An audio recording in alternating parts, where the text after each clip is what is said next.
2023, kelas 6 akan merubah yang selama ini peraturan uang kelas 6 akan dirubah menjadi kesepakatan kelas 6. Nah, pada hari ini kita akan membuat kesepakatan kelas 6 menjadi keyakinan kelas 6. Paham ya? Ya. Mana keyakinan-keyakinan itu nanti yang akan dilaksanakan, yang akan dikerjakan oleh kelas 6 setiap hari. Ya, keyakinan-keyakinan itu akan dilaksanakan oleh kalian setiap hari dengan kesepakatan kita bersama. Jadi tidak ada paksaan dari ibu, juga dari pihak manapun. Karena ini merupakan kesepakatan kelas yang akan dijadikan keyakinan kelas. Nah, untuk itu hari ini silakan kalian menulis kesepakatan tersebut pada lembaran yang telah diberikan oleh Bu Guru. Nanti setelah selesai ditulis, silakan kalian tulis apa yang akan disepakati oleh kalian. Nanti setelah selesai tulis, kalian boleh menempel di papan tulis yang sudah disediakan oleh Bu Guru. Yang nantinya kesepakatan yang telah kalian tulis nanti akan dijadikan satu, akan digabung. Nanti misalkan masuk pada keamanan, nanti akan dijadikan satu. Ya, yang nantinya akan diolah nantinya di sini keyakinan apa saja nantinya yang akan disepakati oleh kelas 6. Paham? Siap melaksanakan? Siap. Ya, oke, let's go. Baik ya, silakan kalian menulis kesepakatan yang kalian inginkan yang akan dilakukan oleh kalian sendiri. Ya, nanti ditempel di papan tulis. Silakan ditulis. Silakan ditulis. Nanti kita akan tempel di papan tulis kesepakatan yang kalian inginkan di sini. Silakan.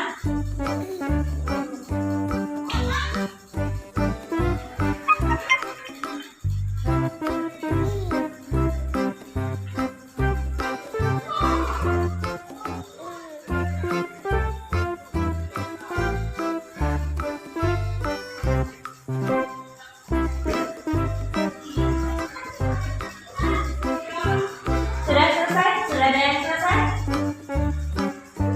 Sudah ada yang selesai? Sudah ada yang selesai? Belum? Yuk, silakan.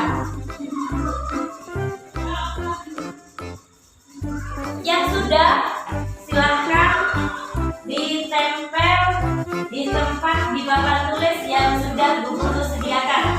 Ya, sudah? Sudah? Ya, silakan. Yang sudah selesai boleh menempel di sini. Satu persatu bergiliran ya. Bergiliran ya.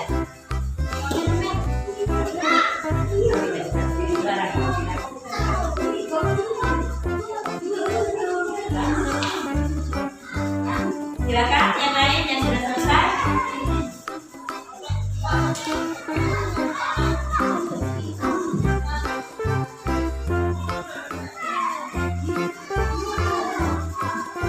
Ya, silakan yang lain. Bergantian ya, jangan rebutan. Silakan ditempel. Yuk, yang lain.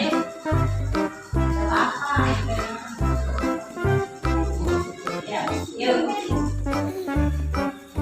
Di sini ada beberapa kesepakatan yang telah kalian tulis ya. Nanti kita rembuk ya. Kalau memang ada kesepakatan yang sama, maka nanti satu kesepakatan itu saja yang akan ditulis ya, yang akan ditulis. Baik, ini di sini memakai pakaian dengan rapi, tepat waktu mengumpulkan tugas, saling menghormati sesama tidak bertengkar dengan teman. Tidak bertengkar dengan teman, ini masuk ke amanah. Saling menghormati ya. Kemudian belajar santai tapi serius. Saling menghormati, selalu mematuhi protokol kesehatan. Ini kesehatan. Menjaga kebersihan bersama. Memakai pakaian rapi. Mari membantu kapanpun kita bisa. Tidak membuang sampah sembarangan. Kemudian menjaga kebersihan kelas dan halaman sekolah. Kemudian membuang sampah pada tempatnya. Melakukan 5S: senyum, salam, sapa salam. Jaga kebersihan lingkungan sekolah. Menjaga kebersihan. Kemudian berbicara yang sopan terhadap bapak dan ibu guru. Kemudian mendengarkan guru saat menerangkan ya. Kemudian tidak bertengkar dengan teman. Melaksanakan piket. Membuang sampah pada tempatnya. Berbicara yang sopan pada guru. Tidak bertengkar dengan teman. Memakai pakaian dengan rapi. Berbicara sopan. Selalu menjaga kebersihan. Saling menghormati sesama. Ringkasan budaya 5R. Semangat belajar, saling menghormati, saling membantu kapanpun. Mari membantu kapanpun kita bisa. Berbicara dengan guru jika kamu memiliki masalah. Ya. Mengambil keputusan dengan musyawarah. Saling menghargai dan menghormati. Nah, ini ya beberapa kesepakatan kalian yang akan dilaksanakan di kelas kita. Tapi ini tidak akan ditempel semua sama Bu Guru karena banyak yang sama. Nanti yang sama kita jadikan satu. Ada di keamanan, di kesehatan, saling menghormati, ya, kemudian menghormati dan menghargai diri sendiri, kemudian sopan santun dan kebersihan. Di antaranya seperti itu. Ya, nanti ini kesepakatan yang akan kalian laksanakan di kelas 6. Sudah sepakat ya? Nanti akan Guru tulis kesepakatan ini yang menjadi keyakinan kelas yang nanti akan ditandatangani oleh kelas 6. Setuju? Setuju. Sudah sepakat? Sudah?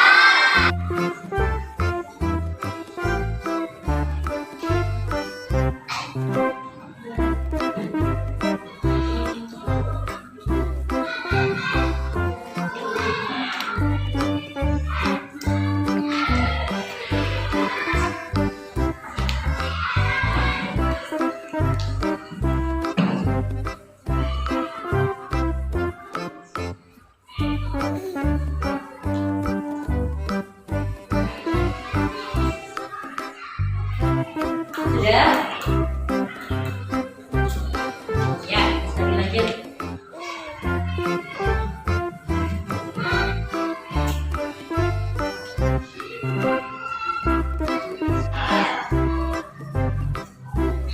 Terima kasih.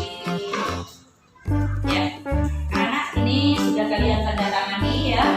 Penanda tanganan pengesahan keyakinan kelas 6 sudah kalian tanda tangani. Terima kasih. Kelas 6 ini beberapa kesepakatan yang telah kalian tempel di sini. Ini sudah semua sudah kita pilih tentang kesepakatan kalian yang sudah ditempel. Ada menghormati, ada tentang kesehatan, tentang keamanan, keyakinan disiplin, keyakinan sopan santun, dan saling menghargai. Nah, ini sudah kalian sepakati bersama. Sudah ada ketentuannya dari keyakinan-keyakinan yang kalian tulis. Jadi sudah seperti ini. Jadi ini nantinya akan ditandatangani oleh kalian sebagai pengesahannya. Terima kasih kelas 6 sudah membuat kesepakatan kelas menjadi keyakinan kelas 6 saat ini. Terima kasih. Wassalamualaikum warahmatullahi wabarakatuh. Waalaikumsalam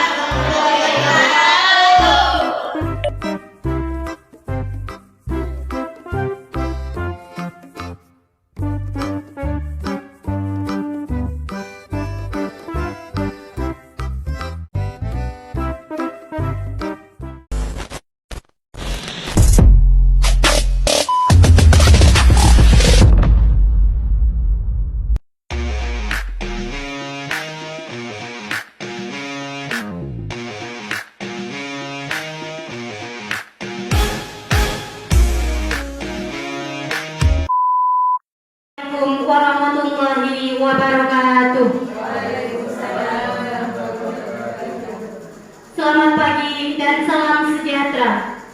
Sebelumnya, marilah kita panjatkan pujian atas limpahan rahmat, taufik, hidayah, serta limpahan kasih sayangnya kepada kita semua, sehingga kita hari ini, Senin tanggal 30 Januari 2023, dapat berkumpul dalam acara disiplinasi atau pengimbasan modul 1.4 Budaya Positif Calon Guru Penggerak Angkatan 07.103 Kabupaten Probolinggo BPKP Jawa Timur yang bertempat di SDN Matekan Kecamatan Besuk Kabupaten Probolinggo. Sebelum acara ini dimulai, marilah kita bersama membacakan Ummul Kitab. Berharap semoga acara ini berjalan dengan lancar. Bibarakatil Fatihah.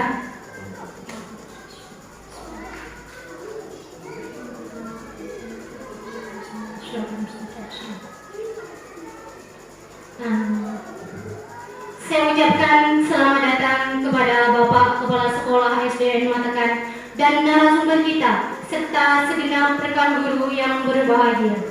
Sebelumnya, kami akan menyampaikan bahwa acara pada hari ini narasumber mempunyai tujuan mengimbaskan atau membagikan ilmu dan pengalamannya, serta sharing terkait dengan budaya positif. Dan tentunya kita akan membahas secara tuntas budaya positif yang ada di sekolah. Pada acara hari ini telah hadir bersama kita Ibu Supriyati SPD yang merupakan guru kelas 6 SDN Matekan, juga sebagai calon guru penggerak angkatan 7 kelas 103 Kabupaten Probolinggo BPKP Jawa Timur. Nantinya beliau akan menyampaikan materi budaya positif. Tak lupa saya Dini Indasyah selaku moderator hari ini akan memandu acara ini hingga selesai. Baiklah Bapak Ibu yang berbahagia, sebelum acara ini kita lanjutkan terlebih dahulu, marilah kita simak bersama sambutan dari Bapak Kepala Sekolah SDN Matekan yang terhormat Bapak Haji Mulyadi SPDMM. Disilahkan.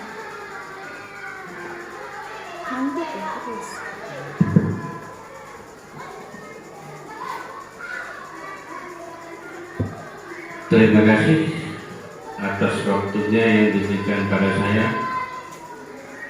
Assalamualaikum warahmatullahi wabarakatuh.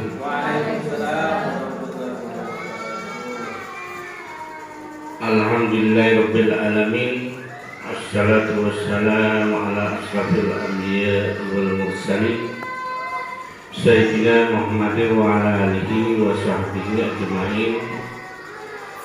Yang saya hormati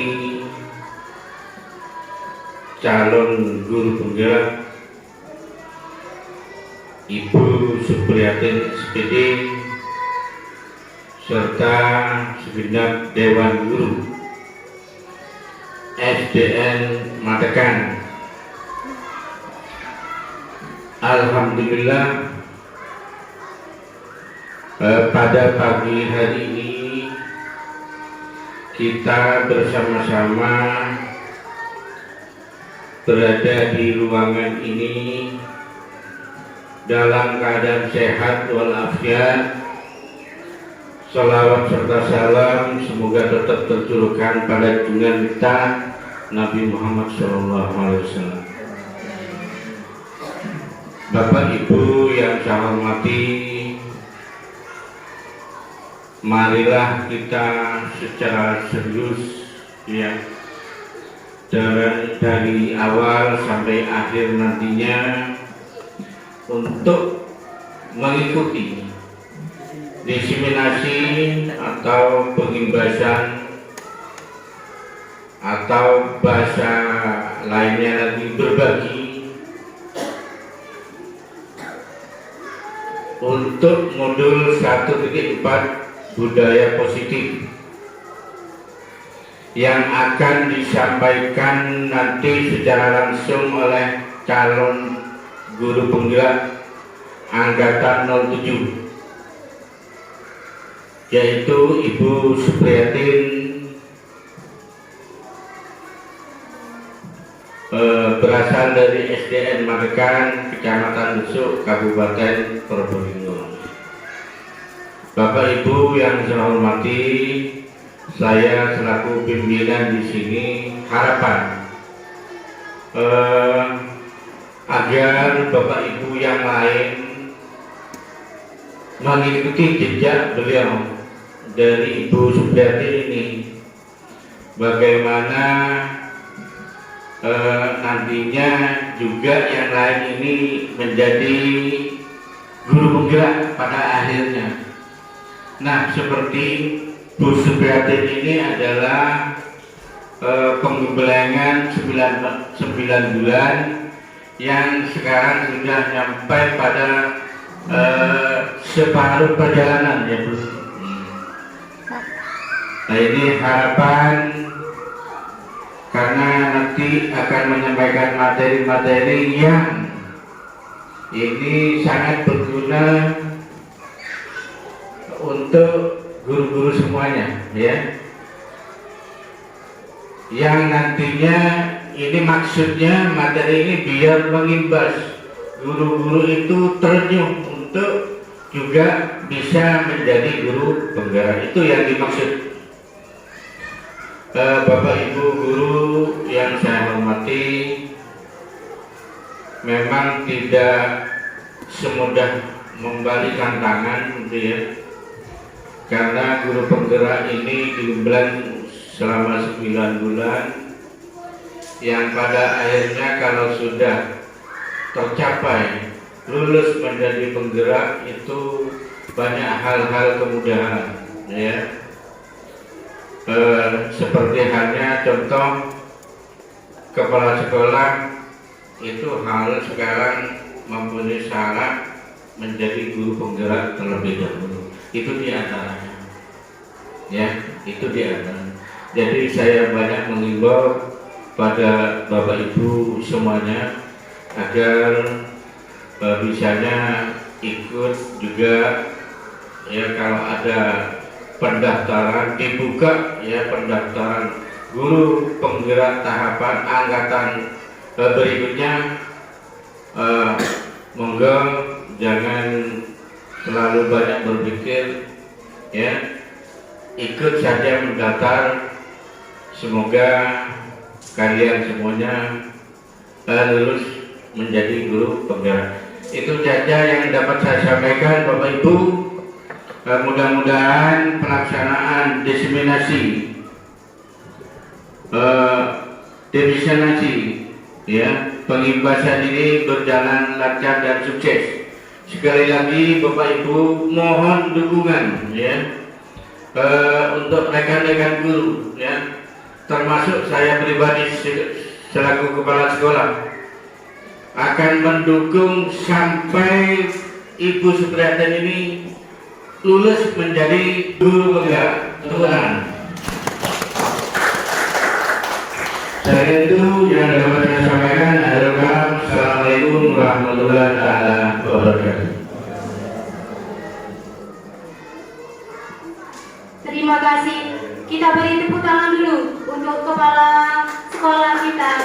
Beliau sangat mendukung dengan adanya kegiatan ini. Baiklah Bapak Ibu yang berbahagia, acara hari ini berjalan lancar. Untuk narasumber Ibu Supriyatin SPD, saya persilakan menyajikan materinya.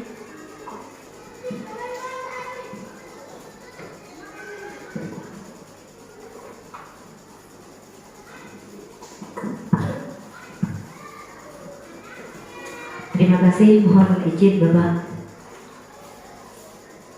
Assalamualaikum warahmatullahi wabarakatuh.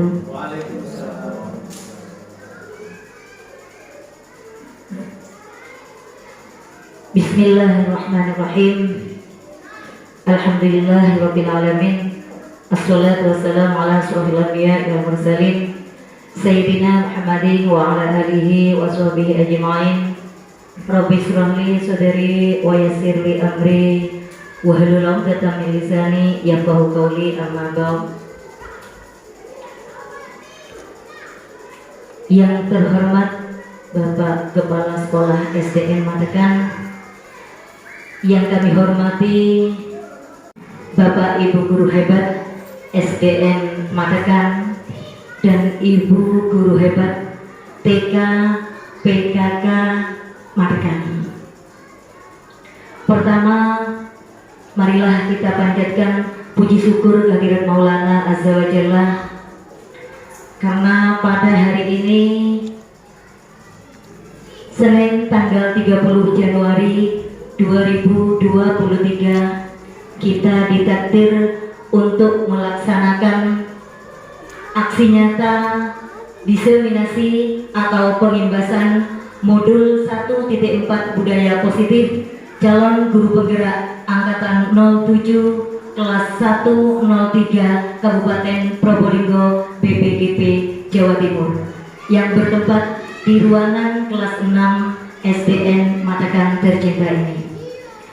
Shalawatullah ma'asalam tetap kami aturkan kepada junjungan kita Nabi besar Muhammad Sallallahu Alaihi Wasallam, dengan harapan semoga kita semua senantiasa mendapatkan syafaatnya. Amin amin ya robbal alamin.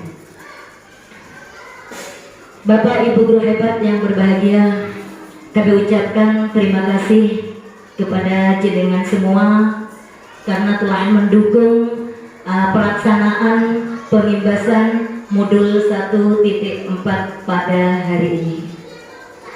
Bapak Ibu Hebat yang berbahagia, izinkan kami, karena kami selaku calon guru penggerak yang dalam perjalanan sudah mencapai setengah perjalanan dan ini sudah sampai kepada modul 1.4 yang mengharuskan, mewajibkan kami untuk melaksanakan aksi nyata, yaitu berupa pengimbasan modul 1.4 budaya positif di SDN Matekan.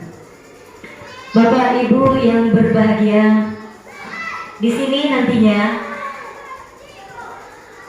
kami pribadi bukan hanya ingin menyampaikan, bukan hanya ingin mengimbaskan, tetapi di sini kita akan sharing tentang adanya budaya positif, khususnya di lingkungan sekolah SDN Matekan ini.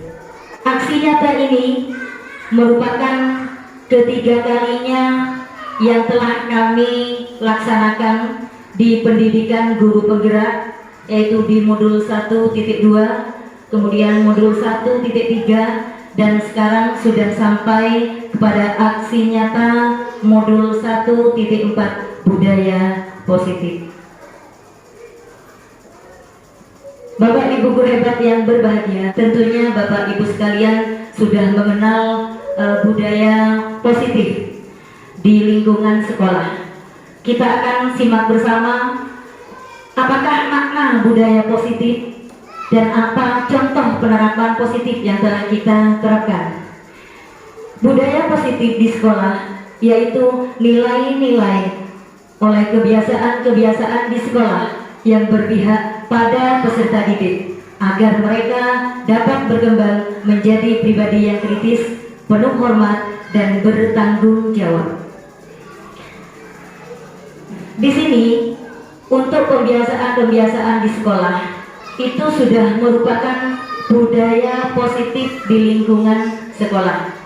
Pembiasaan-pembiasaan tersebut bertujuan untuk mengembangkan peserta didik agar menjadi atau terbentuk berpribadi yang baik, berpribadi yang kritis, kemudian mencapai kehormatannya, kemudian peserta didik kita dapat bertanggung jawab. Kemudian salah satu contoh penerapan pelaksanaan pembiasaan yang dilaksanakan di sekolah-sekolah yaitu 5S, senyum, salam, sapa, salam, sopan, dan santun. Itu sebagian salah satu contoh budaya positif yang kerap kita laksanakan di lembaga-lembaga SDN. Selanjutnya Bapak Ibu, di sini ada topik nantinya. Ke belakang ada beberapa topik, ada beberapa permasalahan topik dalam eksplorasi konsep yang akan kita bahas bersama nantinya, kita bicarakan bersama, kita sharing bersama. Yang pertama yaitu tentang disiplin positif dan nilai-nilai kebajikan universal. Kemudian yang kedua, teori motivasi, hukuman dan penghargaan serta restitusi. Yang ketiga tentang keyakinan kelas. Kemudian yang keempat, kebutuhan dasar manusia dan dunia berkualitas. Yang kelima, restitusi 5 posisi kontrol. Kemudian yang keenam yang akan kita bahas yaitu restitusi segitiga restitusi. Demikian topik yang akan kita bicarakan. Baiklah Bapak Ibu guru hebat, kita mulai dari diri. Budaya positif atau ekosistem positif. Di sini guru mengamati bagaimana sistem perancangan di sekolah dapat menciptakan lingkungan positif serta mendukung murid menjadi pribadi yang bahagia, mandiri, dan bertanggung jawab. Sesuai dengan filosofi Ki Hajar Dewantara, kita mengambil suatu contoh filosofi dari Ki Hajar Dewantara di mana kita dibandingkan sebagai pendidik, kita diibaratkan seorang petani yang dalam hakikatnya mempunyai kewajiban dengan seorang pendidik, di mana seorang pendidik itu menurut filosofi Ki Hajar Dewantara diibaratkan benih padi atau benih jagung atau benih-benih yang lain yang ditanam oleh seorang petani.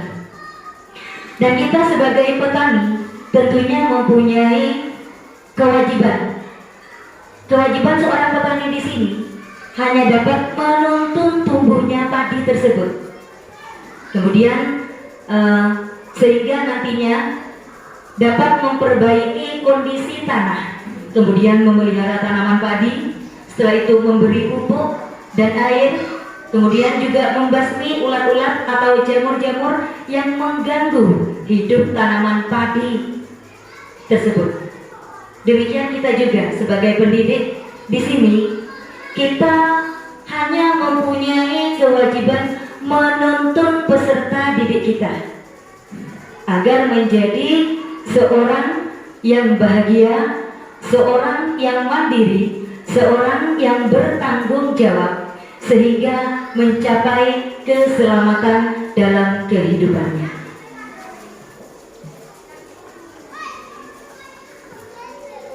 Kita lanjutkan dengan eksplorasi konsep.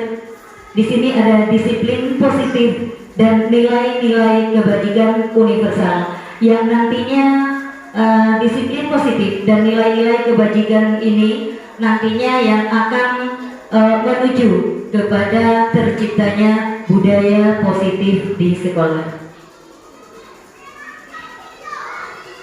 Bapak Ibu guru hebat, di sini kita dapat mengetahui kata disiplin tentunya sudah tidak asing lagi di telinga kita sebagai pendidik di sekolah atau di lembaga.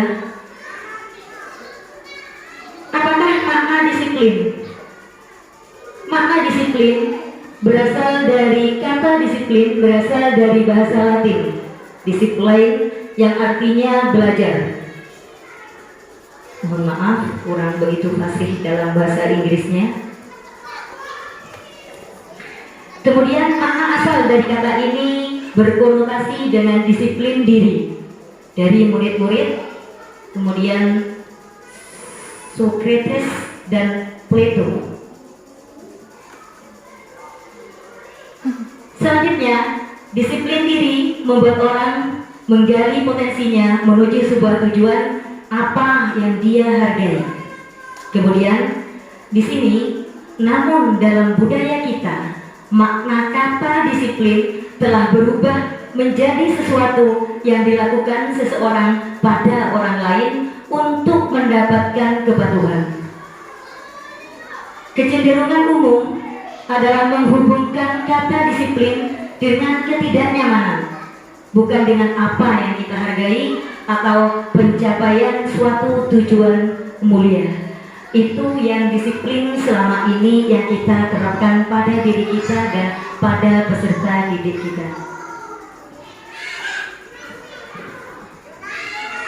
Kata disiplin sering dikaitkan oleh kita dengan tata tertib, teratur dan kepatuhan pada peraturan.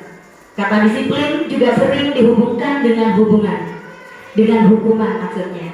Padahal itu sungguh berbeda, karena belajar dengan disiplin tidak harus dengan memberi hukuman.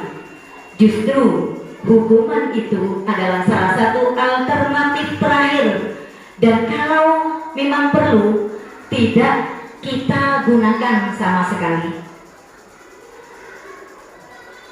Ki Hajar Dewantara mengatakan bahwa untuk mencapai kemerdekaan dalam konteks pendidikan saat ini dan untuk menciptakan murid yang merdeka, syarat utamanya adalah harus ada disiplin yang kuat.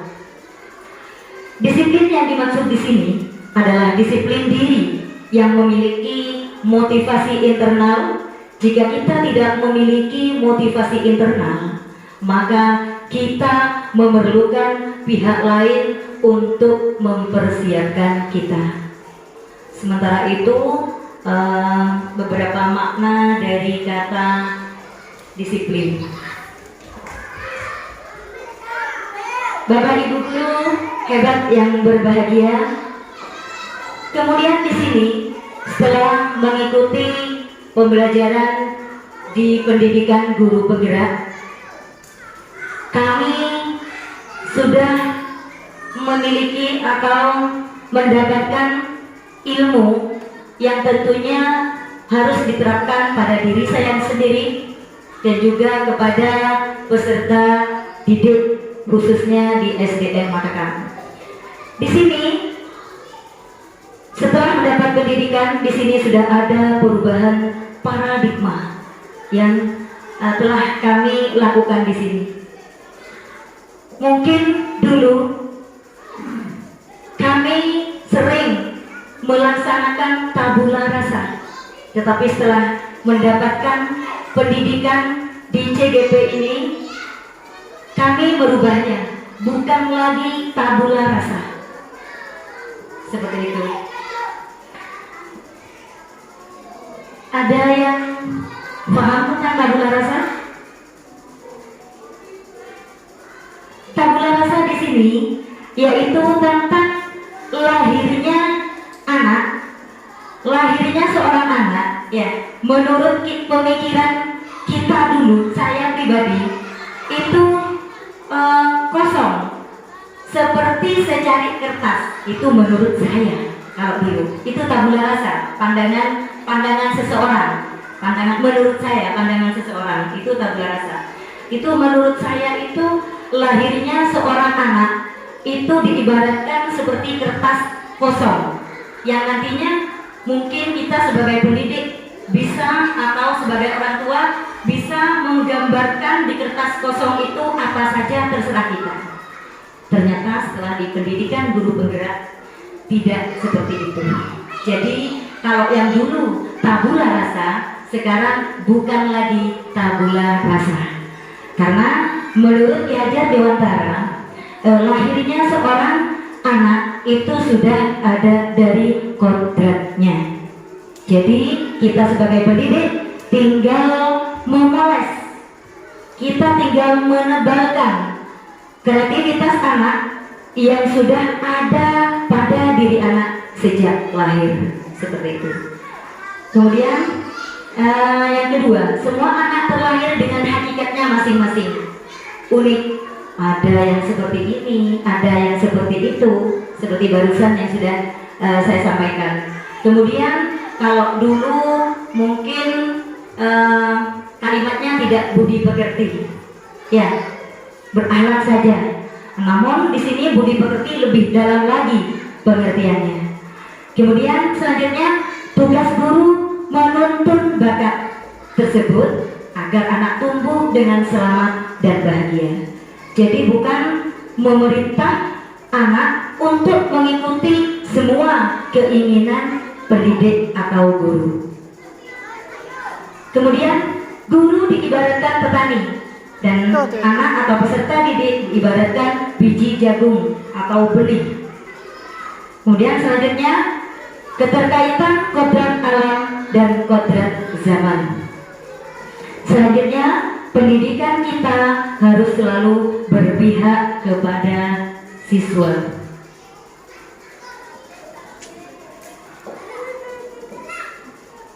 Perubahan paradigma stimulus respon dan teori kontrol. Sekarang kita timbul pertanyaan, siapa sesungguhnya yang harus memiliki kontrol tersebut? Di sini kami sudah menuliskan di sini stimulus respon dan teori kontrol. Yang pertama, kita mencoba mengubah orang agar berpandangan sama dengan kita. Itu stimulus responnya, artinya rangsangan responnya. Sedangkan di teori kontrolnya, kalau kita mencoba mengubah orang, kalau di teori kontrolnya kita berusaha memahami pandangan orang lain tentang dunianya. Jadi kalau dulu mungkin kita berusaha mengubah anak didik kita agar pandangannya itu sama dengan kita. Tetapi di teori kontrol tidak seperti itu. Hanya kita berusaha memahami pandangan orang lain tentang dunia tersebut. Tentang, misalkan di sini tentang dunianya anak-anak, seperti itu. Kemudian yang kedua, perilaku buruk dilihat sebagai suatu kesalahan. Untuk di teori kontrol tidak semua seperti itu. Semua perilaku yang baik maupun buruk semua memiliki tujuan, seperti itu. Kemudian orang lain bisa mengontrol saya. Untuk teori kontrol, Anda tidak bisa mengontrol orang lain. Kemudian selanjutnya, pemaksaan ada pada saat bujukan gagal. Setelah yang kita alami kemarin-kemarinnya, saya sendiri memaksakan untuk apa? Untuk pandangannya sama dengan saya. Nah, setelah bujukan itu gagal, saya melakukan pemaksaan agar pandangannya sama dengan saya. Mungkin itu yang dulu kami lakukan sebagai pendidik. Setelah itu ternyata di teori kontrol tidak seperti itu. Adanya kolaborasi dan konsensus menciptakan pilihan-pilihan baru. Nah, peserta didik bisa memilih, ya, dan kita tidak boleh memaksakan. Kemudian di dalam stimulus respon, model berpikirnya itu selalu menang atau kalah. Nah, di sini kalau di teori kontrolnya, model berpikirnya itu pasti akan selalu menang dan menang. Seperti itu.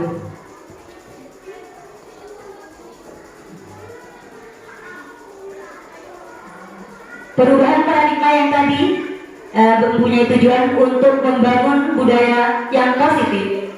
Sekolah perlu menyediakan lingkungan yang positif, aman, dan nyaman agar murid mampu berpikir, bertindak, dan mencipta dengan merdeka, mandiri, dan bertanggung jawab. Jadi lazimnya disiplin di sini dikaitkan dengan kontrol.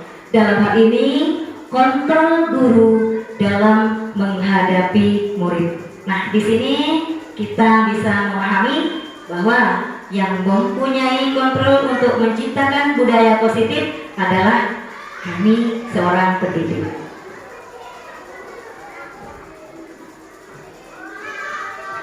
Bapak Ibu guru hebat yang berbahagia, nilai-nilai kebajikan universal ini juga salah satu untuk mencapai terciptanya budaya positif di lingkungan sekolah. Nilai-nilai kebajikan adalah sifat-sifat positif manusia yang merupakan tujuan mulia yang ingin dicapai setiap individu. Nilai-nilai tersebut bersifat universal dan lintas bahasa, dari lintas suku bahasa, suku bangsa, agama maupun latar belakang. Setiap perilaku perbuatan memiliki satu tujuan. Ini menurut Dr. William Glasser pada buku Teori Kontrol 1984. Kemudian dengan mengaitkan nilai-nilai kebajikan yang diyakini seseorang, maka motivasi intrinsiknya akan terbangun, sehingga menggerakkan motivasi dari dalam untuk dapat mencapai tujuan mulia. Itu menurut Dean Gassen 1998. Nah, nilai-nilai kebajikan yang ingin dicapai oleh setiap anak Indonesia yang sekarang kita kenal dengan profil pelajar Pancasila. Di sini ada beriman, bertakwa kepada Tuhan Yang Maha Esa dan berakhlak mulia, kemudian mandiri, bernalar kritis, berkebinekaan global, bergotong royong, dan kreatif.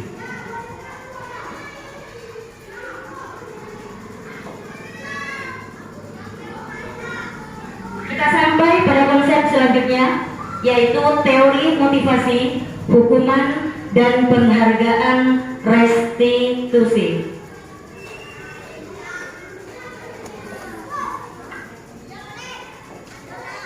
Baik, di sini akan dimulai dengan keyakinan kelas, hukuman, dan penghargaan. Mengapa tidak peraturan saja? Mengapa harus keyakinan kelas? Sedangkan yang dulu terkenal dengan peraturan kelas.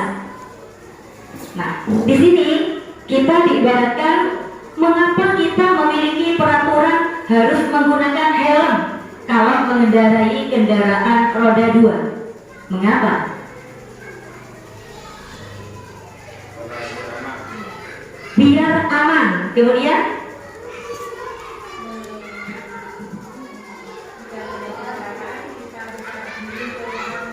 jika terjadi kecelakaan, kita bisa menyelamatkan kepala dengan helm, dengan memakai helm.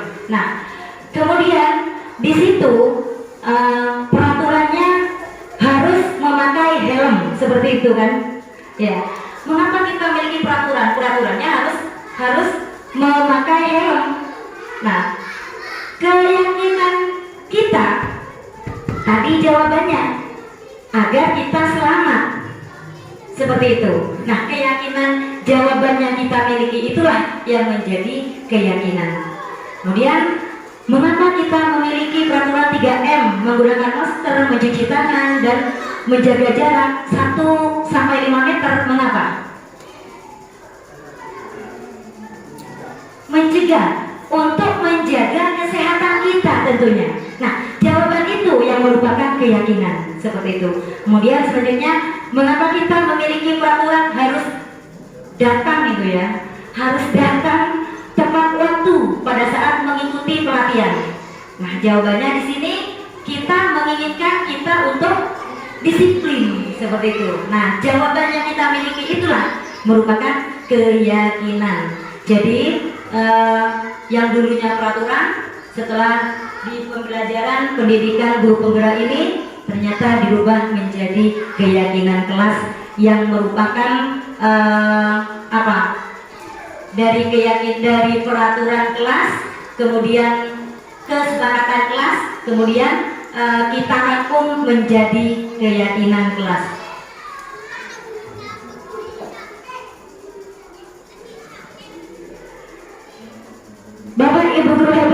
berbahagia, untuk selanjutnya yaitu eksplorasi konsep tentang keyakinan kelas, di mana barusan sudah kami paparkan tentang keyakinan kelas, sudah tidak perlu lagi kita paparkan. Kita lanjutkan bagaimana untuk membentuk keyakinan kelas tersebut. Di sini keyakinan kelas bersifat abstrak daripada peraturan yang lebih rinci dan konkret. Keyakinan kelas berupa pernyataan-pernyataan yang universal. Pernyataan keyakinan kelas senantiasa dibuat dalam bentuk positif. Keyakinan kelas hendaknya tidak terlalu banyak sehingga mudah diingat dan dipahami. Selanjutnya, semua warga kelas sebaiknya ikut berkontribusi dalam membuat kegiatan kelas lewat curah pendapat. Kemudian bersedia meninjau kembali, itu meninjau kembali keyakinan kelas dari waktu ke waktu.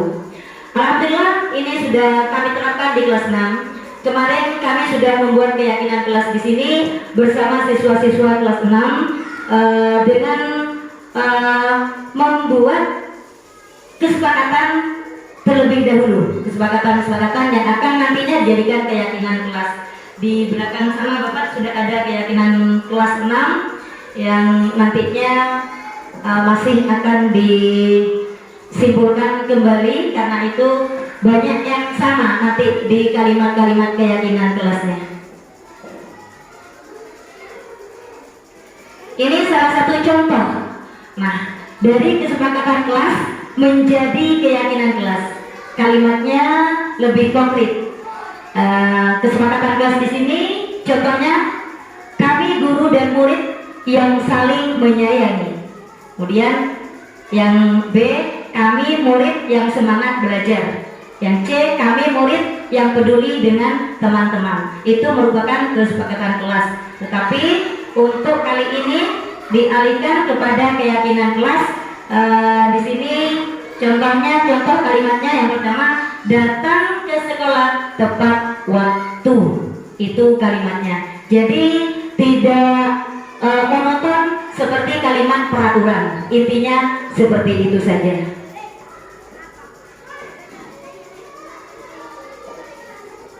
Di sini ada kalimat peraturan dan kalimat keyakinan kelas. Kalimat peraturan selalu kembalikan buku ke tempatnya atau kembalikan buku ke tempatnya. Nah, di sini kalimat kembalikan buku ke tempatnya. Kalau menurut Bapak Ibu guru, kalimat tersebut termasuk kalimat apa? Perintah. Perintah. Iya, termasuk kalimat perintah, itu peraturan. Nah, di dalam keyakinan kelas itu sudah termasuk tanggung jawab. Jadi kalimatnya tidak peraturan, tidak memakai kalimat perintah lagi, seperti itu. Kemudian dilarang mengganggu orang lain. Dalam keyakinan kelas itu untuk tidak mengganggu orang lain masuk pada kalimat menghormati orang lain. Kalimatnya lebih enak, bukan? Menghormati orang lain. Jadi kita tidak memakai kalimat perintah. Dilarang mengganggu orang lain. Kedengarannya kurang enak seperti itu. Kemudian contoh selanjutnya, dilarang melakukan kekerasan. Nah, di sini di keyakinan kelasnya terkait dengan keselamatan dan juga menghormati orang lain. Kemudian di sini dilarang menggunakan narkoba. Itu kaitannya dengan kesehatan dalam keyakinan kelas. Kemudian bergantian atau menunggu giliran. Di situ menghormati orang lain untuk keyakinan kelasnya dan melatih kesabaran, yaitu bersabar. Gunakan masker sama tadi untuk kesehatan dan keselamatan. Kemudian jangan berlari di kelas atau koridor. Dalam keyakinan kelasnya di situ termasuk pada keyakinan keselamatan dan keamanan.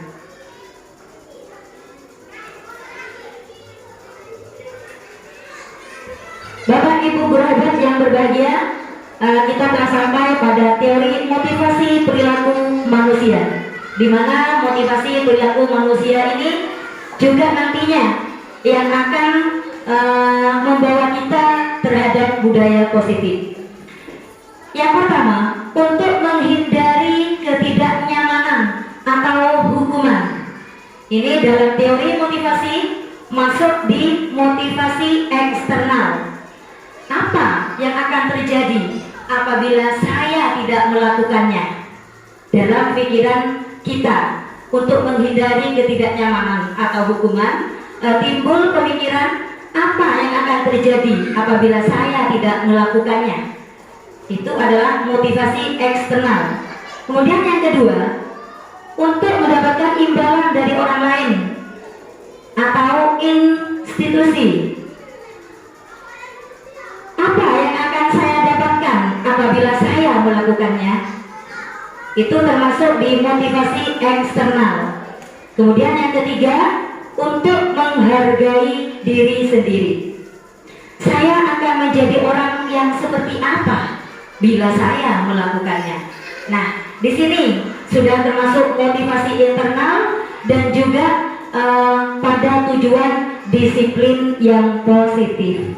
Dengan kita melakukan teori perilaku manusia, jadi kita mempunyai dua motivasi tersebut. Insya Allah nanti kita akan sampai kepada budaya positif. Itu diantaranya motivasi eksternal dan motivasi internal. Bapak Ibu guru hebat, di situ ada pahlawan kita, pahlawan pendidikan Ki Hajar Dewantara. Menurut beliau, merdeka itu artinya tidak hanya terlepas dari perintah, tidak hanya terlepas dari perintah, tetapi juga cakap membuat, memerintahkan diri kita sendiri. Itu menurut Ki Hajar Dewantara. Jadi merdeka itu bukan kita terlepas dari suatu perintah, tetapi kita harus bisa memerintah diri kita sendiri. Di sini ada beberapa tahapan untuk mencapai budaya positif.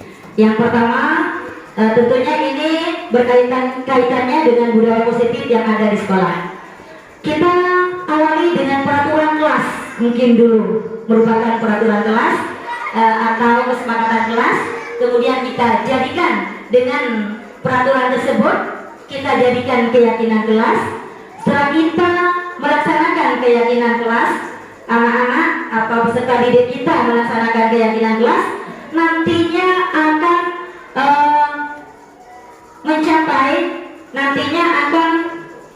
menjadikan lingkungan sekolah menjadi lingkungan yang positif. Nah, kalau kita sudah mendapatkan lingkungan yang positif, nantinya sudah pasti akan tercipta budaya positif di lembaga tersebut. Bapak Ibu guru hebat, ini sudah sampai pada hukuman dan penghargaan, di mana hukuman dan penghargaan di sini kerap kita lakukan sebagai seorang pendidik, dan saya sendiri juga pernah melakukan dengan hukuman dan penghargaan. Di sini ternyata penghargaan itu merupakan suatu hukuman. Kalau pemikiran kita dulu, kalau memberi penghargaan kepada murid, itu artinya kita memberi reward kepada murid, ya, agar murid tersebut bisa lebih semangat lagi. Nah, itu tujuan kita dulu. Ternyata dengan memberi penghargaan itu merupakan hukuman bagi murid. Nah, di sini ada dihukum oleh penghargaan. Kenapa dikatakan merupakan suatu hukuman kalau diberi penghargaan? Ini ada beberapa pengaruh jangka pendek dan jangka panjang. Kemudian penghargaan menghukum, kemudian penghargaan mengurangi ketepatan, kemudian juga penghargaan tidak efektif, kemudian penghargaan juga merusak hubungan. Seperti itu. Memang penghargaan tidak efektif, nanti akan terjadi kecemburuan sosial, hanya beda di nilai 2 saja, beda nilai koma saja sudah ranking pertama. Seperti itu. Ini yang dimaksud dari dihukum dengan penghargaan. Jadi tidak dibenarkan dalam pembelajaran dalam filosofi Ki Hajar Dewantara itu untuk memberikan penghargaan kepada peserta didik. Nah, ini dihukum oleh penghargaan. Penghargaan menurunkan kualitas. Kemudian yang kedua, penghargaan mematikan kreativitas. Kita memberi penghargaan kepada salah satu siswa. Nah, yang menjadi korban siswa-siswa yang lain yang tidak mendapat penghargaan. Kenapa? Nanti akan mati kreativitas anak-anak yang lain. Biar sudah, karena itu sudah mungkin yang akan datang itu lagi nanti yang akan mendapatkan penghargaan dari Bapak Ibu guru. Seperti itu pemikirannya. Jadi penghargaan bisa mematikan kreativitas peserta didik. Kemudian penghargai mengurangi motivasi intrinsik. Itu tadi sudah tidak semangat lagi, sudah tidak ada motivasi lagi dari dalam diri anak yang tidak mendapatkan penghargaan. Artinya di sini sudah ada kecemburuan sosial dari peserta didik yang tidak mendapatkan penghargaan. Di sini Bapak Ibu guru hebat juga ada tindakan guru dan hukuman atau konsekuensi.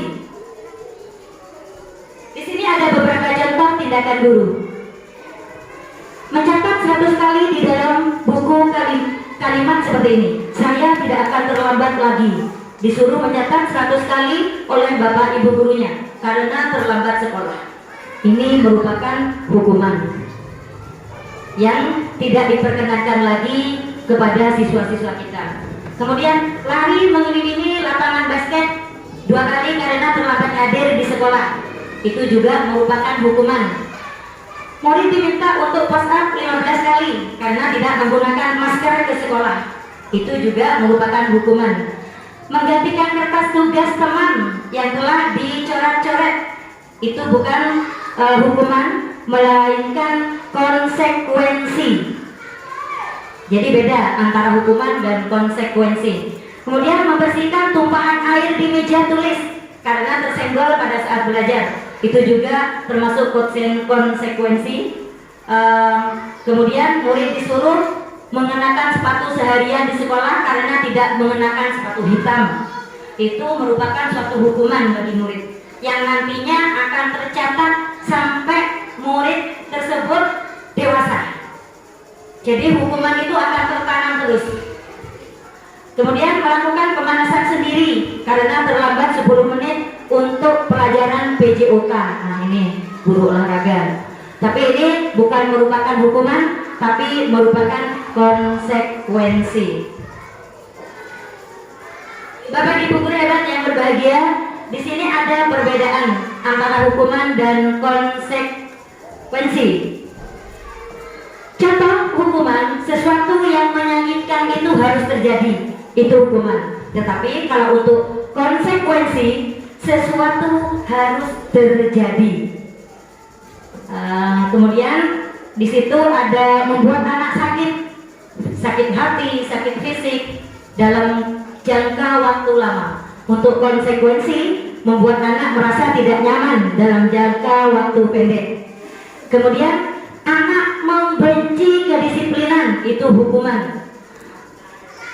Kalau konsekuensi, di sini anak menghargai disiplin. Dan selanjutnya di situ juga ada paksaan. Kalau hukuman berupa paksaan, tetapi kalau konsekuensi di sini stimulus dan atau tanggapan.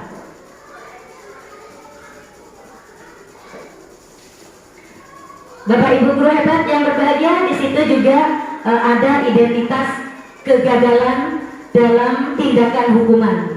Nah, identitas yang sukses di sini dalam mendidik peserta didik, di sini disiplinnya memakai konsekuensi dan restitusi. Seperti seperti apa nanti restitusi akan kami jelaskan untuk selanjutnya, di mana hukuman dan konsekuensi telah kita bahas barusan. Nanti selanjutnya kami akan membicarakan tentang restitusi terakhir. Nah, sekarang kita sampai pada konsep eksplorasi konsep kebutuhan dasar manusia dan dunia berkualitas, di mana kebutuhan dasar manusia ini juga yang akan menghantarkan kita kepada budaya positif. Di sini kebutuhan dasar manusia yang pertama itu bertahan hidup, kemudian butuh kasih sayang dan rasa diterima, kemudian juga ada penguasaan, ada kebutuhan kebebasan, ada kebutuhan kesenangan. Itulah kebutuhan dasar manusia yang memang sangat kita butuhkan dalam kehidupan sehari-hari. Contoh kebutuhan dasar manusia. Di sini kami tulis satu contoh. Ibu Ani, guru kelas 4 SDN Pelita, menghadapi ulah salah satu murid di kelasnya. Beberapa anak telah datang dan mengeluhkan Agus yang seringkali meminta bekal makan siang mereka dengan paksa. Jika Bapak Ibu guru menghadapi situasi seperti Ibu Ani, apa yang akan Bapak Ibu guru lakukan? Menurut Bapak Ibu guru, kira-kira apa alasan Agus melakukan tindakan seperti itu? Dalam penerapan disiplin positif Ibu Ani, sebaiknya mencari tahu alasan Agus mengapa melakukan tindakan tersebut, agar kita sebagai pendidik mengetahui kebutuhan apa yang sedang berusaha dipenuhi oleh Agus. Jadi seperti itu. Jadi kita sebagai pendidik tidak langsung menyalahkan Agus dalam tindakannya tersebut, walaupun tindakan Agus itu di mata kita sudah salah seperti itu. Dalam penerapannya nantinya, apabila jawaban Agus karena lapar dan orang tuanya tidak membekali bekal makan siang, maka kebutuhan yang akan dipenuhi oleh Agus, yang harus dipenuhi oleh Agus adalah kebutuhan untuk bertahan hidup. Kemudian apabila jawabannya itu Agus senang ketika temannya itu diambil nasinya, jadi si Agus merasa temannya memperhatikan. Alasannya seperti itu. Berarti kebutuhan si Agus itu merupakan kebutuhan cinta dan kasih sayang. Jadi kebutuhan untuk diterima di kelompoknya, seperti itu. Kemudian apabila jawaban Agus itu biar temannya takut dan menuruti semua keinginan Agus, maka kebutuhan Agus berarti kebutuhan penguasaan. Artinya di sini si Agus membutuhkan pengakuan terhadap kemampuan Agus menjadi seorang pemimpin di situ. Kemudian apabila jawaban Agus karena merasa bosan dengan bekal yang dibawakan oleh ibunya, maka kebutuhan Agus di sini adalah kebebasan. Kebutuhan kebebasan. Di sini kebutuhan akan pilihan yang akan dipenuhi oleh Agus. Kemudian apabila jawabannya itu si Agus menikmati ekspresi wajah temannya yang kesal karena diambil makanannya, maka kebutuhan yang akan dipenuhi oleh Agus itu adalah kebutuhan kesenangan. Itu beberapa contoh kebutuhan dasar manusia. Nah, kita sudah sampai kepada 5 posisi kontrol tadi yang akan juga kita melakukan posisi kontrol untuk menciptakan budaya positif tersebut. Contoh di sini pernyataan-pernyataan. Saya kecewa sekali dengan kamu. Ini seorang pendidik. Kemudian siapa yang mengatakan? Yang mengatakan siapa? Di sini ada beberapa 5 kontrol. Di sini ada pembuat orang merasa bersalah, kemudian penghukum, kemudian teman, kemudian pemantau, kemudian manajer. Jadi ada 5 posisi kontrol yang harus yang memang dimiliki oleh seorang pendidik. Yang selama ini mungkin Bapak dan Ibu sekalian sering melakukan beberapa 5 posisi kontrol tersebut. Kalau saya sering melakukan di posisi kontrol teman dan di posisi kontrol pemantau. Mungkin Bapak Ibu sekalian pernah ada yang juga membuat orang merasa bersalah. Itu cara saya menyelesaikan permasalahan terhadap anak didik saya sebelum saya mengikuti pendidikan di CGP. Untuk menyelesaikan permasalahan, saya sering berada di posisi kontrol pembuat orang merasa bersalah. Jadi kalimat yang sering saya katakan kepada anak yang sudah salah di situ, saya mengatakan seperti ini kalimatnya. Saya kecewa sekali dengan kamu, nak. Nah, posisi yang kalimat saya seperti ini membuat pembuat orang merasa salah, sehingga dengan kalimat saya anak sudah merasa bersalah. Ternyata di pembuat orang merasa bersalah, posisi kontrol tersebut yang sudah dimiliki saya itu termasuk salah di dunia pendidik. Kemudian kalau yang di penghukum, saya tidak pernah menghukum, mungkin karena saya seorang ibu, tidak pernah menghukum dengan menyakiti. Kamu tidak pernah benar melakukannya. Tidak, kami tidak seperti itu. Yang kami lakukan ini di posisi kontrol sebagai teman. Ayolah nak, lakukan demi ibu guru di sini. Kan malu bu guru di sini sebagai wali kelas 6 kalian seperti itu. Nah, itu yang sering saya lakukan sementara ini kepada peserta didik kami. Kemudian kalimat atau pernyataan yang di posisi kontrol pemantau, kalimatnya seperti ini. Apakah kamu mau mendapatkan stiker bintang hari ini? Biasanya ini guru wali kelas berapa? Biasanya itu yang di pemantau. Guru kelas rendah, biasanya seperti itu. Siapa yang ingin bintang banyak hari ini? Di TK kelas 1 ya, di TK kelas 1 seperti itu. Ternyata masih kurang tepat.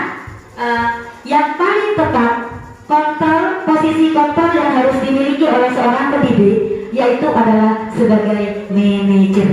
Itu yang paling benar. Dimana pernyataan-pernyataannya kami tulis seperti ini. Bagaimana kamu bisa menyelesaikan masalah ini? Jadi seperti itu. Yang nantinya terkait dengan penyelesaian permasalahan dengan menggunakan restitusi. Nah, kita sampai pada eksplorasi konsep selanjutnya, yaitu segitiga restitusi. Nah, di sini kita akan mengetahui apa restitusi. Restitusi adalah proses menciptakan kondisi bagi murid untuk memperbaiki kesalahan mereka, sehingga mereka bisa kembali pada kelompok mereka dengan karakter yang lebih kuat. Restitusi juga merupakan proses kolaboratif yang mengajarkan murid untuk mencari solusi untuk masalah mereka dan membantu murid berpikir tentang orang seperti apa yang mereka ingin menjadi atau tujuan mulia dan bagaimana mereka harus memperlakukan orang lain. Ini menurut Gosen dalam bukunya 2004. Itulah arti dari restitusi. Bapak Ibu guru hebat yang berbahagia, di sini ada 9 ciri-ciri restitusi. Yang pertama, bukan untuk menebus kesalahan, namun untuk belajar dari kesalahan. Kemudian memperbaiki hubungan antara murid dengan siswa, siswa dengan siswa. Kemudian yang ketiga, restitusi merupakan tawaran, bukan paksaan, seperti hukuman tadi. Yang keempat, restitusi menuntut untuk melihat ke dalam diri sendiri. Kemudian yang kelima, restitusi mencari kebutuhan dasar yang mendasari tindakan. Yang keenam, restitusi diri adalah cara yang paling baik. Yang ketujuh, restitusi fokus pada karakter, bukan tindakan. Yang kedelapan, restitusi fokus pada solusi atau cara menyelesaikan permasalahan. Jadi bukan mencari kesalahan, tetapi di sini adalah bagaimana caranya menyelesaikan permasalahan. Kemudian yang kesembilan, restitusi mengembalikan murid yang berbuat salah pada kelompoknya sehingga dapat diterima kembali oleh teman-temannya. Demikian 9 ciri-ciri restitusi. Nah, inilah Bapak Ibu guru hebat, segitiga restitusi yang akan kita terapkan di sekolah dengan menggunakan, maksud saya, menyelesaikan permasalahan-permasalahan siswa kita dengan menggunakan segitiga restitusi. Yang pertama, untuk menyelesaikan permasalahan tidak perlu menghardik, mengancam dan segala macam yang nantinya membuat siswa sendiri ke depannya untuk perkembangannya kurang baik. Di sini ada cara, yaitu segitiga restitusi. Yang pertama yang akan kita lakukan kalau kita menggunakan cara segitiga restitusi, yang pertama itu adalah memvalidasi tindakan yang salah.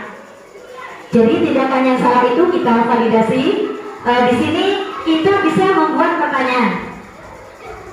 Kamu tentu punya alasan mengapa kamu melakukan hal itu. Itu yang ditanyakan kepada siswa. Kemudian, adakah cara yang lebih efektif untuk mendapatkan apa yang kamu inginkan, apa yang kamu butuhkan? Seperti itu. Kemudian selanjutnya, menstabilkan identitas anak didik tentunya yang bermasalah. Dengan cara apa? Dengan cara kita memakai kalimat setiap orang pasti pernah melakukan kesalahan. Seperti halnya tadi di pelaksanaan upacara bendera, sekelumit saya sudah menyampaikan kepada siswa, salah itu biasa. Bapak Ibu guru juga pernah melakukan hal yang sama, yaitu melakukan kesalahan. Nah, seperti itu. Kemudian kalimat selanjutnya, kamu bukan satu-satunya yang pernah melakukan kesalahan. Seperti itu. Tadi sudah sempat saya senting di pelaksanaan upacara. Nah, kemudian langkah yang ketiga, kita akan menanyakan kepada anak-anak, karena kita tadi sudah membuat keyakinan kelas. Nantinya dalam menyelesaikan suatu permasalahan, kita akan menanyakan nilai-nilai apa atau keyakinan-keyakinan apa yang telah kita sepakati. Nantinya anak-anak itu akan menjawab kedisiplinan, saling hormat menghormati, kesehatan, bersabar, dan lain sebagainya terkait dengan keyakinan yang telah disepakati di kelas tersebut. Kemudian kita lanjutkan dengan pertanyaan, kamu ingin menjadi orang yang seperti apa? Nah, dari beberapa kalimat tersebut itu merupakan tindakan atau sesuatu yang kita lakukan untuk menyelesaikan permasalahan kepada peserta didik kita, yaitu dengan melakukan segitiga restitusi. Demikian Bapak Ibu guru hebat. Terima kasih. Salam guru hebat. Tergerak, bergerak, dan menggerakkan. Nah, itulah Bapak Ibu guru beberapa nantinya Mungkin video restitusi yang telah kami lakukan pada siswa kelas 6 bisa nanti akan di-share di grup untuk videonya tentang cara kami yang sudah melakukan menyelesaikan permasalahan di kelas 6 dengan menggunakan segitiga restitusi. Dan alhamdulillah anak-anak sangat senang karena ini bukan merupakan hukuman, bukan mencari kesalahan, bukan mencari permasalahan baru, melainkan solusi menyelesaikan permasalahan sendiri. Jadi siswanya yang menyelesaikan permasalahan sendiri dibantu oleh pendidik, dibantu oleh wali kelas, sehingga anak-anak merasa bangga karena sudah bisa menyelesaikan permasalahan sendiri. Jadi seperti itu Bapak Ibu guru hebat, dan terima kasih. Mungkin hanya itu yang dapat kami sampaikan.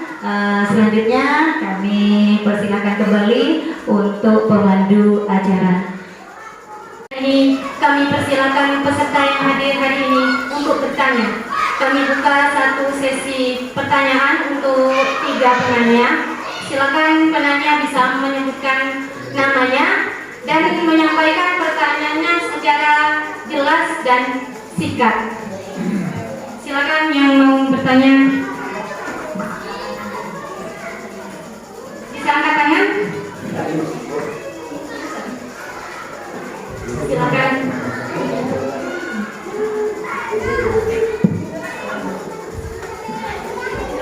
Ada.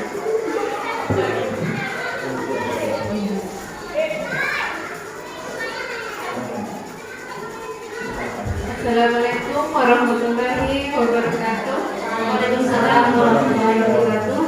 Nama saya Wika, guru kelas 1. Saya ingin bertanya tentang bagaimana cara menumbuhkan budaya positif kepada peserta didik dan di lingkungan sekolah kita ini. Cukup itu saja pertanyaan saya. Assalamualaikum warahmatullahi wabarakatuh. Waalaikumsalam warahmatullahi wabarakatuh. Silakan untuk pertanyaan kedua.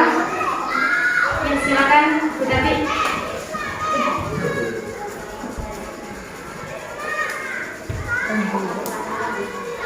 Assalamualaikum warahmatullahi wabarakatuh. Terima kasih atas waktunya sudah menyempatkan saya untuk bertanya. Saya Ibu Hatati dari guru kelas 2. Pertanyaan saya kelas 3. Pertanyaan saya yaitu bagaimana cara menerapkan budaya positif di sekolah. Itu saja, terima kasih. Assalamualaikum warahmatullahi wabarakatuh.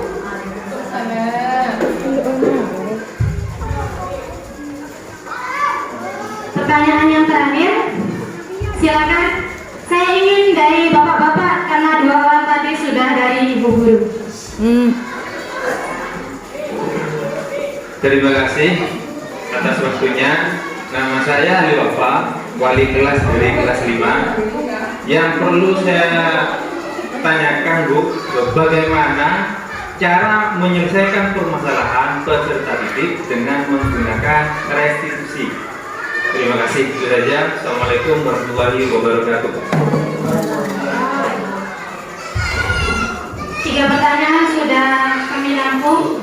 Pertanyaan yang pertama yaitu dari Bu Ika, wali kelas 1. Bagaimana, sebutkan contoh ya Bu Ika, contoh budaya positif yang ada di sekolah. Kemudian pertanyaan yang kedua dari Bu Tati, wali kelas 3. Bagaimana cara menerapkan budaya positif pada siswa di sekolah. Pertanyaan yang ketiga yaitu dari Bapak Wali Wafa, wali kelas 5. Beliau menanyakan bagaimana cara menyelesaikan masalah dengan cara restitusi. Kepada materi kami persilakan.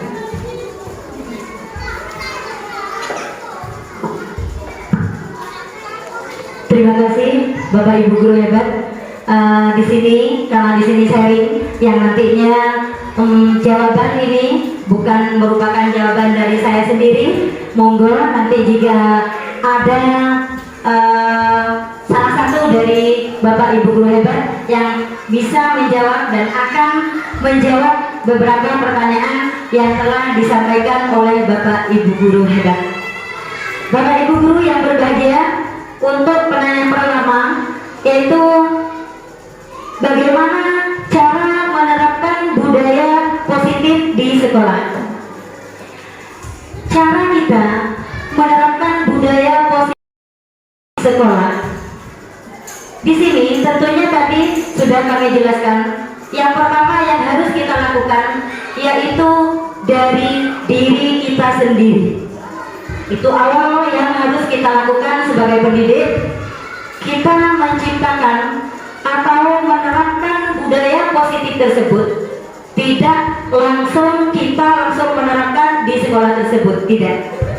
Jadi dengan cara yang pertama itu kita lakukan kepada diri kita sendiri terlebih dahulu. Jadi kita menerapkannya kepada diri kita sebagai pendidik. Bagaimana caranya? Caranya kita harus menerapkan kepada kita harus mempunyai motivasi intrinsik dari dalam diri sendiri, mempunyai motivasi dari diri kita sendiri untuk menerapkan budaya positif. Suatu contoh, di sini di sekolah kita akan menerapkan budaya positif berupa senyum, salam, sapa, sopan, dan santun. Nah, untuk melaksanakan budaya positif tersebut, kita selaku pendidik tentunya harus mengawali pada diri kita sendiri terlebih dahulu. Kita harus selalu senyum, selalu mengucapkan salam kepada peserta didik dimanapun kita berada, kemudian selalu menyapa anak didik kita dengan ramah, kemudian kita selalu bertindak atau bertingkah laku yang sopan dan santun kepada peserta didik. Tidak dibenarkan kita menuntut peserta didik kita untuk bersopan santun, untuk berbudaya positif, untuk berakhlak mulia, sementara kita selaku pendidik tidak pernah melaksanakan sopan dan santun. Seperti itu. Jadi cara untuk menerapkan budaya positif di sekolah, yang pertama yang harus kita lakukan itu yaitu menerapkan kepada diri kita sendiri sebagai pendidik. Kenapa kita harus menerapkan pada diri kita sendiri terlebih dahulu sebagai pendidik? Karena di sini seorang pendidik jika sudah berbudaya positif yang baik, nantinya peserta didik sendiri dengan tanpa disuruh, tanpa dikomando, peserta didik kita akan berlaku atau akan melaksanakan budaya positif tersebut tanpa kita perintah. Karena peserta didik akan selalu dan selalu meniru apa yang dilakukan oleh pendidik. Mungkin salah satunya itu yang harus kita lakukan. Kemudian cara yang kedua, adanya kolaborasi antara semua pemangku kepentingan yang ada di sekolah kita. Di antaranya siapa saja pemangku kepentingan di sekolah kita? Ya, kita sendiri sebagai pendidik, sebagai dewan guru, bapak kepala sekolah, kemudian bapak komite, kemudian juga wali murid. Nah, kalau tidak ada kolaborasi, tidak ada komunikasi, tidak ada kerjasama antara semua pemangku kepentingan sekolah, maka budaya positif tidak akan pernah tidak akan pernah bisa untuk menerapkan budaya positif tersebut. Jadi dengan cara-cara itu nantinya kita dapat menerapkan budaya positif. Karena budaya positif tersebut intinya tidak hanya dilakukan di sekolah saja, melainkan anak-anak di rumah dimanapun anak-anak berada, peserta didik kita berada, yang nantinya dapat melaksanakan budaya positif tersebut. Seperti itu. Jadi yang pertama itu motivasi dari diri sendiri, kemudian berkolaborasi dengan semua pemangku kepentingan sekolah. Itu salah satu cara kita untuk menerapkan budaya positif di sekolah. Kemudian kami lanjutkan dengan pertanyaan yang kedua. Bagaimana cara menumbuhkan budaya positif kepada peserta didik? Itu tadi, salah satu caranya seperti itu. Dari diri seorang pendidik terlebih dahulu. Kemudian, cara menumbuhkannya, kita sebagai pendidik membiasakan peserta didik kita berbudaya positif. Jadi seperti halnya kita di sini kelas 6 sudah menerapkan pembiasaan 5S. Kemudian juga di SDN tercinta kita ini sudah menerapkan di sini beberapa pembiasaan yang positif. Contohnya, pembiasaan positif yang sudah kita laksanakan di sekolah kita di Jumat Berkah. Di situ telah kita laksanakan, siswa dan siswi, bahkan semua dewan guru, dan juga bahkan ada beberapa wali murid yang mengikuti kegiatan tersebut. Yang pertama, kita membiasakan siswa-siswi kita dengan bersolawat, kemudian membaca surat Yasin, kemudian dilanjutkan dengan istighosah, dan kemudian apa yang terakhir? Asmaul Husna, pembacaan Asmaul Husna, kemudian berdoa bersama. Kemudian lagi salah satunya di Jumat Berkah kita melatih siswa-siswi kita untuk bersosial, berinfak. Nah, itu adalah salah satu atau beberapa contoh budaya positif, pembiasaan-pembiasaan yang nantinya akan menumbuhkan budaya positif kepada peserta didik kita. Kemudian di hari Sabtu kita melaksanakan program bersih, ya, Sabtu bersih. Nah, di situ juga budayanya sangat bagus sekali. Anak-anak menjaga kebersihan lingkungan sekolah dengan dipandu oleh para pendidik yang ada di SDN Makakan ini. Mungkin itu beberapa budaya positif yang sudah diterapkan di sekolah kita. Kemudian lagi di sini pembiasaan anak dengan sholat berjamaah. Di sini sudah diterapkan untuk pada waktu jam istirahat anak-anak melaksanakan sholat duha, sehingga dengan pembiasaan tersebut sudah tidak perlu dikontrol lagi oleh bapak ibu guru. Dengan sendirinya anak sudah pas jam istirahat, anak sudah langsung ambil wudhu, kemudian langsung sholat duha. Begitu juga di sholat jamaah zuhur, anak-anak tanpa dipandu, anak-anak setengah 12 sudah masuk waktunya zuhur, sudah langsung wudhu dan langsung berjamaah. Nah, itulah beberapa cara kita, cara menerapkan dan menumbuhkan budaya positif pada peserta didik kita.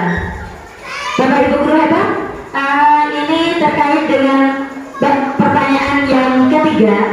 Bagaimana cara menyelesaikan permasalahan peserta didik dengan menggunakan segitiga restitusi?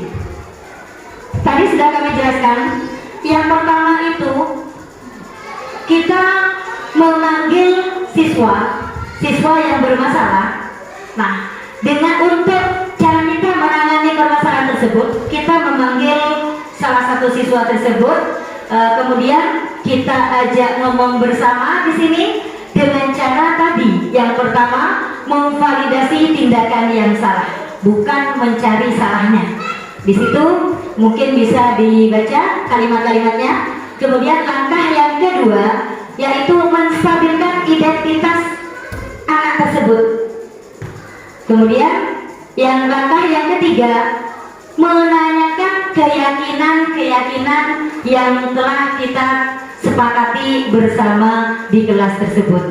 Nantinya dengan tahapan-tahapan ketiga tersebut, nantinya anak akan merasa puas, anak akan merasa dirinya dihargai, meskipun anak itu secara kasarnya sudah salah, tetapi anak nantinya dengan pelaksanaan segitiga restitusi, anak tersebut tidak akan merasa bersalah, bahkan dia akan merasa bangga, merasa dihargai karena dia dapat menyelesaikan permasalahan sendiri.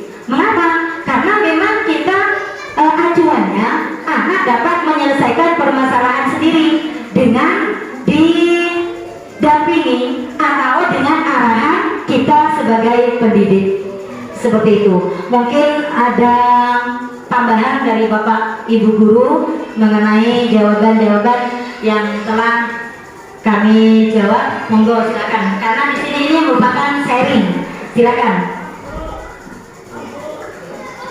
Monggo Bapak Fauzi, disilakan. Assalamualaikum warahmatullahi wabarakatuh. Saya cuma menambah dari apa yang sudah dijawab dari Ibu Supriyanti. Sebagai guru agama di sini, kadang-kadang sering melihat anak atau berpapasan dengan anak yang berbahasa yang tidak halus kepada guru. Ketemunya itu jika anak tidak berbahasa Indonesia. Dan itu saya menyampaikan kepada anak, kenapa kamu tidak berbahasa yang Indonesia? Aku cakap seperti itu bahasanya. Nah, setelah saya coba, anak itu saya cuma menyampaikan satu kali dua kali menyampaikan ke anak, kemudian anak tidak langsung mengubah. Akhirnya saya gunakan untuk anak, jika anak itu berbahasa yang tidak halus, saya berbahasa yang halus. Saya yang benar, anak spontan langsung merubah. Nah, itu mungkin yang disampaikan dengan menerapkan budaya bagi kita sendiri sebelum kita ke anak. Begitu juga dengan yang lain kepada anak ini kan dari segi bahasa.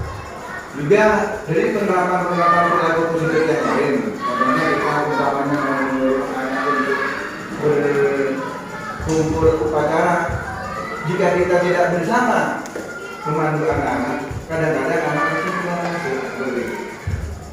Dan juga selain itu kita harus sama-sama bergerak, sama-sama mendukung dari guru kelas 1 sampai kelas 6, orang tua yang di rumah juga jika kita untuk membuat perilaku positif kepada anak.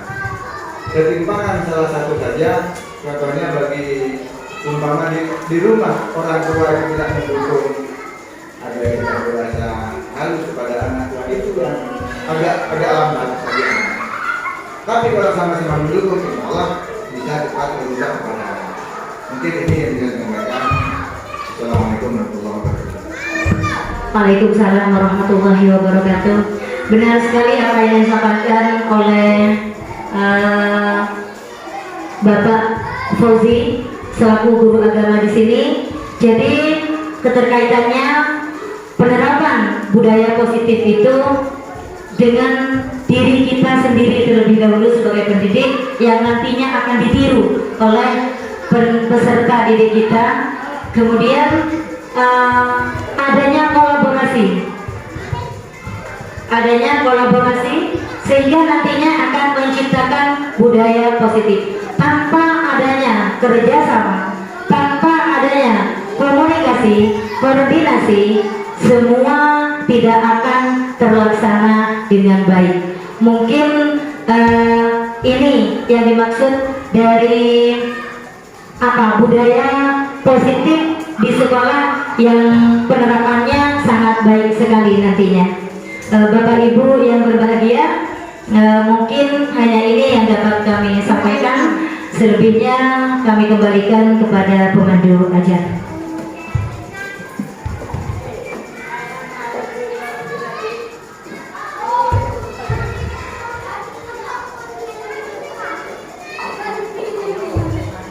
Alhamdulillah, rangkaian diseminasi atau pengimbasan modul 1.4 budaya positif hari ini telah selesai. Semoga apa yang disampaikan oleh pemateri dapat bermanfaat sebagai pengetahuan dan kesadaran kita sebagai guru dalam memaksimalkan komunikasi dengan baik sehingga tercipta budaya positif di SDN Manakan tercinta.